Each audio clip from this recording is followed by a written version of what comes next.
cette année, on a réfléchi avec Caroline Gavinet, qui est la productrice aussi du programme, à une mécanique et à apporter des nouveautés. Le décor reste le même, mais juste la façon de réaliser et de placer de nouvelles caméras, et notamment une caméra zénitale, nous permettent d'autres possibilités de chorégraphie, et notamment sur le tableau maillot de bain des 30, puisque c'est un gros effectif sur toutes les émissions qu'on a l'habitude de faire à l'année. Là, on a la chance d'avoir 30 filles en plateau, donc c'est pas rien, et ça nous permet d'avoir comme ça des dessins un peu kaléidoscopiques filmés par le haut, d'où la présence d'une caméra zénitale. C'est vraiment la nouveauté cette année, ça va nous donner d'autres valeurs de plan et ça va nous permettre de rythmer les tableaux dans des axes de caméra différents et ça va enrichir le programme.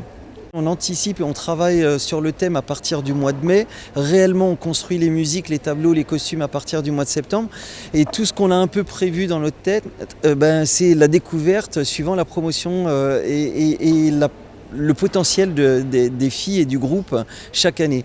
Cette année, on est très chanceux parce que choisir une thématique de spectacle, ça aurait été problématique si on n'avait pas eu des filles un peu réveillées, vives et tout ça. Alors, c'est pas le propos, on ne demande pas à ce qu'elle soit bonne danseuse, on demande juste à ce qu'elle soit vivante et c'est le cas cette année, il y a un groupe très uni, très humain et très généreux et ça s'inscrit bien dans la thématique de notre spectacle.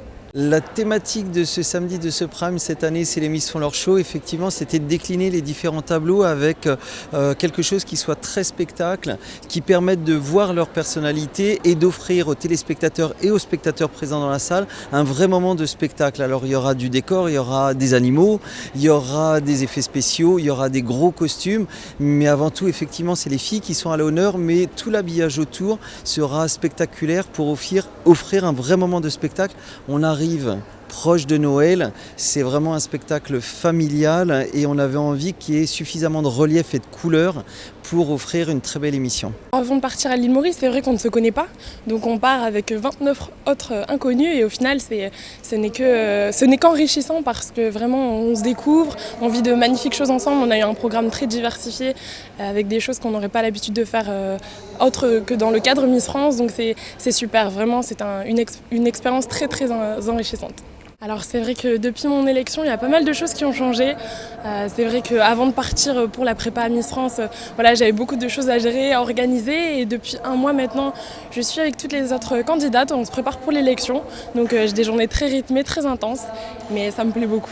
Depuis une dizaine de jours, en fait, on a des journées très très concentrées, très très chargées parce que nous sommes en répétition de 9h à 19h, donc c'est vraiment très intense et on cherche à se perfectionner et à proposer au public le meilleur show possible. Pour ma part, je serai sur le tableau du Cancan, donc beaucoup d'énergie, beaucoup de dynamisme et on espère que ça plaira à tout le monde. Beaucoup d'engouement, beaucoup de soutien, c'est vraiment hyper agréable, je ne m'attendais vraiment pas à tant de soutien, donc vraiment c'est super quand on se sent porté et encouragé, c'est très valorisant.